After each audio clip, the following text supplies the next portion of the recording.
Assalamualaikum warahmatullahi wabarakatuh. Hai teman-teman, apa kabar? Semoga kalian baik-baik saja ya.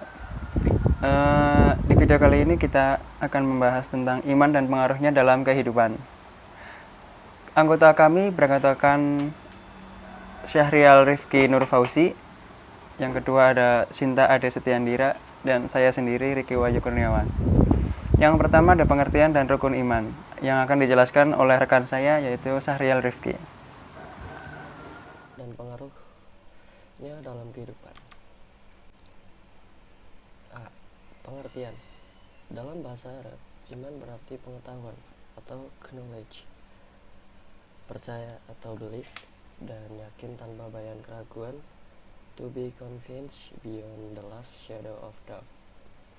Yang kedua, sedangkan menurut terminologi, berarti membenarkan dengan hati, diucapkan dengan lisan, dan diamalkan dengan tindakan atau perbuatan. Dan yang ketiga, Allah Subhanahu wa Ta'ala berfirman, sesungguhnya orang-orang yang beriman itu adalah mereka yang jika disebut nama Allah, gemetarlah hati mereka. Dan apabila dibacakan kepada mereka ayat-ayatnya, bertambahlah iman mereka karenanya. Dan kepada Tuhanlah mereka bertawakal, yaitu orang-orang yang mendirikan sholat dan yang menafkahkan sebagian dari rezeki yang kami berikan kepada mereka. Itulah orang-orang yang beriman dengan sebenar-benarnya. Quran Surah Al-Anfal ayat 2-4.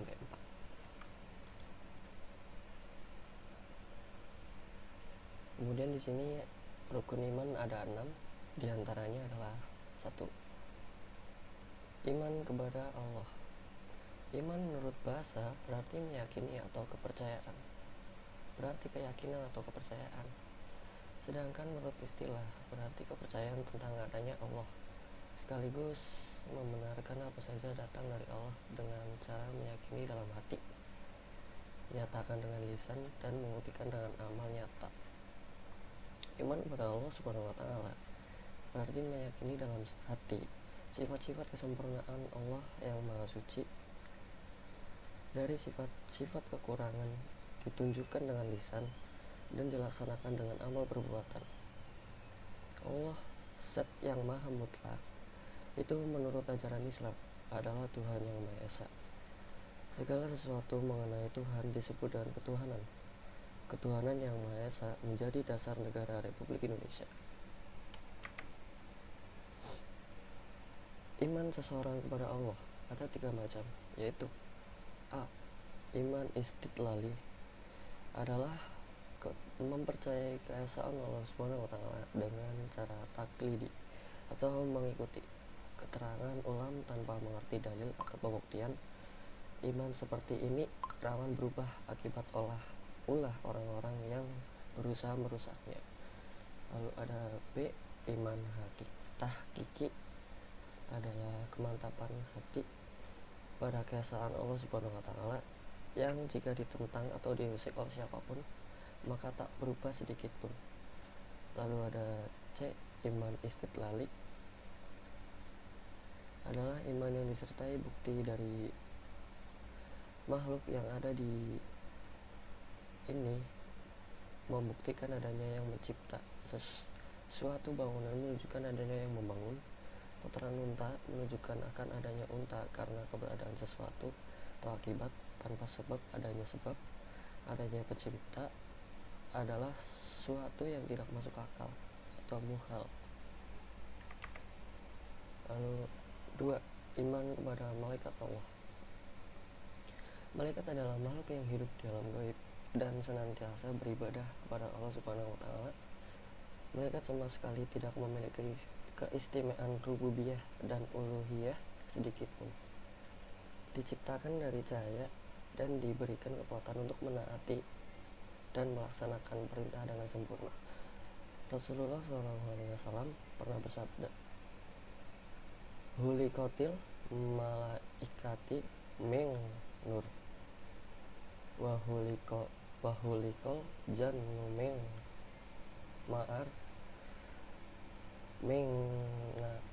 mingar wahuliko damu mimma usifulakum, yang artinya malaikat diciptakan dari cahaya, jin diciptakan dari api yang menyala-nyala, dan Adam alaihissalam diciptakan dari apa yang telah disifatkan kepada kalian. Allah subhanahu wa ta'ala.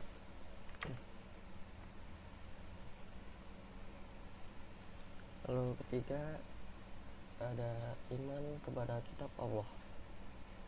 Kitab Allah ialah wahyu Allah subhanahu wa ta'ala yang disampaikan kepada Rasul untuk diajarkan kepada umat manusia sebagai petunjuk dan pedoman hidup.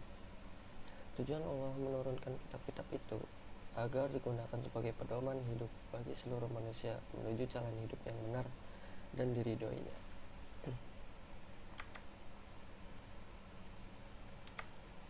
Lalu 4 ada iman kepada Rasul Allah.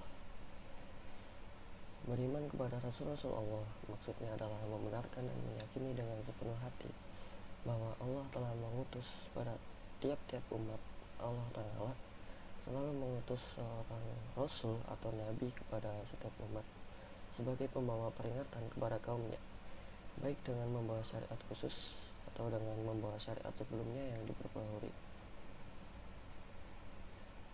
Allah Subhanahu wa Ta'ala berfirman, sesungguhnya kami mengutus kamu dengan membawa kebenaran sebagai pembawa berita gembira dan sebagai pemberi peringatan, dan tidak ada suatu umat pun melainkan telah ada padanya seorang pemberi peringatan.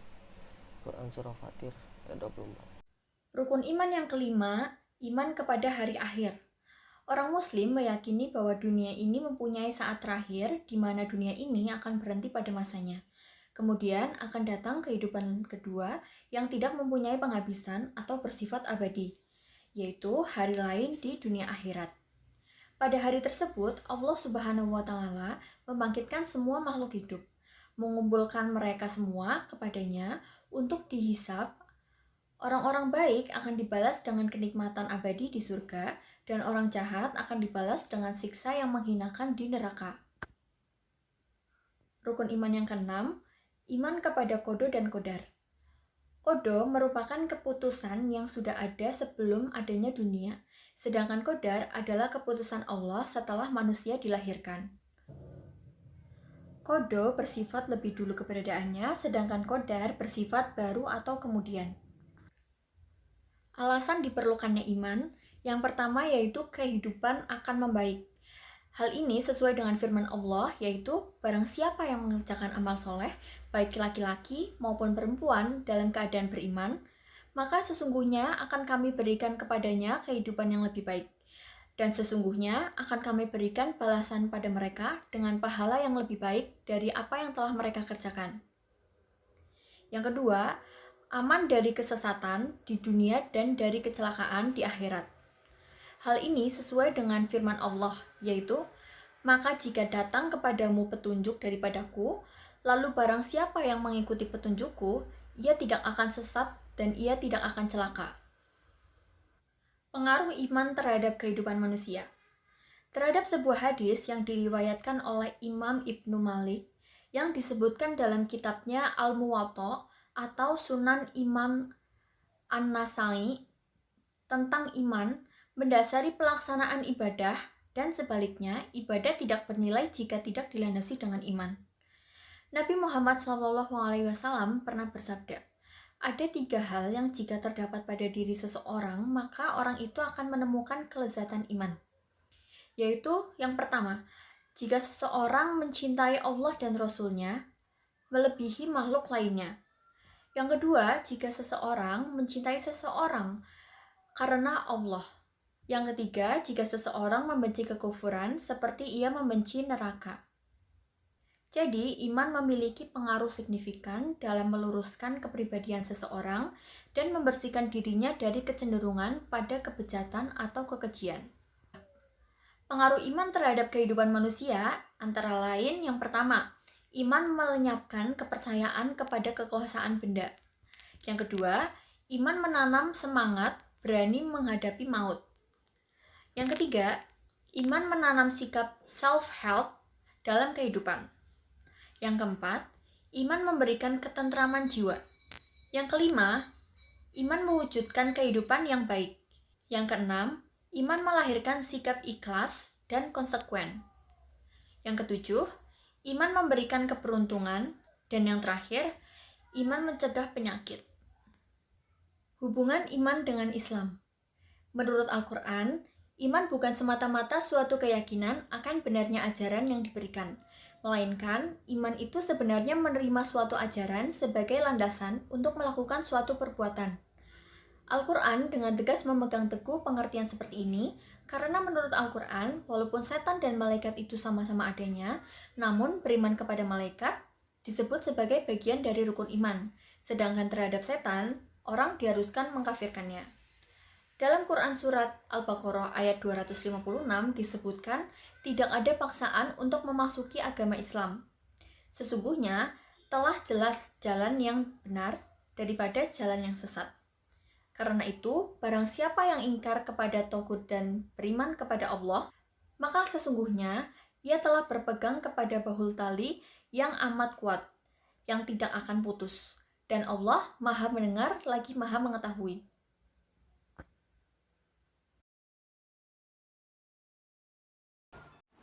Karakteristik dan sifat orang yang beriman. Di antara sifat-sifat orang yang takwa, ada kaitannya dengan keimanan dan amal ibadah seseorang. Maka sebagai berikut, sebagai contohnya. Yang pertama ada beriman dengan perkara-perkara hal-hal yang gaib, perkara yang tidak terlihat oleh kasat mata gitu. Contoh yang kedua ada mendirikan sholat, bersedekah, beriman kepada kitab Al-Quran dan kitab-kitab yang diturunkan sebelumnya. Yang kelima, mengimani dan meyakini adanya kehidupan di akhirat, bahwa di dunia ini semuanya akan kembali lagi juga kepada Allah. Jika ada janji harus juga ditepati, bersabar dalam menghadapi kesempatan dan penderitaan. Hal-hal yang dapat meningkatkan keimanan, yaitu ilmu. Dengan meningkatkan ilmu tentang mengenal Allah, maka dari itu kita bisa mengenal nama-namanya, sifat-sifatnya, dan perbuatan-perbuatannya. Semakin tinggi ilmu pengetahuan terhadap Allah, maka semakin bertambah tinggi juga iman dan rasa takut kita kepada Allah Subhanahu wa taala, merenungkan ciptaan-ciptaan Allah, keindahan, keanekaragaman, dan kesempurnaannya. Maka kita akan sampai pada kesimpulan, siapa yang merancang, menciptakan dan mengatur semua ini? Jawabannya hanya Allah. Senantiasa meningkatkan ketakwaan dan meninggalkan maksiat kepadanya. Hal-hal yang mengurangi dan merusak iman sebagai seorang muslim. Yang pertama, berpaling dari mengenal Allah dan nama-nama serta sifat-sifatnya. Sedikit amal soleh, lalu melakukan kemaksiatan kepada Allah. Tanda-tanda orang yang beriman kepada Allah. Yang pertama, selalu beribadah kepada Allah, bukan selain kepada Allah, dan dalam beribadah itu ia tidak mengharapkan apapun kecuali ridho dan maghfirahnya. Yang kedua, selalu beramal soleh dan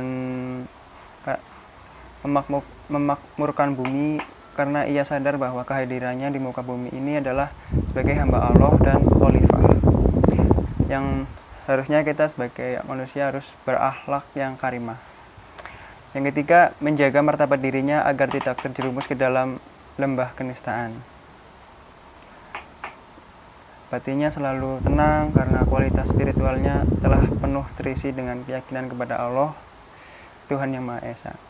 Lalu yang keempat ada, orang beriman adalah orang yang cerdas secara emosional dan spiritual.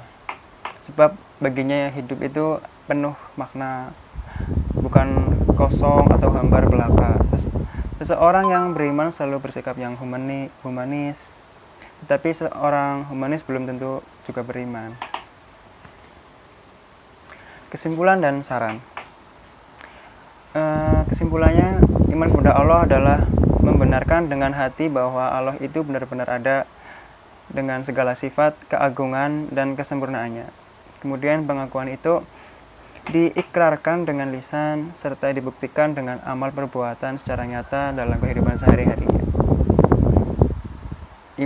Iman memiliki pengaruh signifikan dalam meluruskan kepribadian seseorang dan membersihkan dirinya dari kecenderungan pada kekejian dan kejahatan. Lalu yang ada saran juga, kami sebagai penulis makalah ini menyadari bahwa penulisan ini tidak sempurna. Maka dengan kerendahan hati kami mohon maaf atas segala kekurangan. Apabila ada kekurangan, kami mohon maaf. Kami mengharapkan saran dan kritikan untuk membangun kedepannya agar lebih baik lagi. Mungkin hanya itu yang dapat kami sampaikan. Kurang lebihnya kami mohon maaf. Kami dari kelompok 7. Wassalamualaikum warahmatullahi wabarakatuh.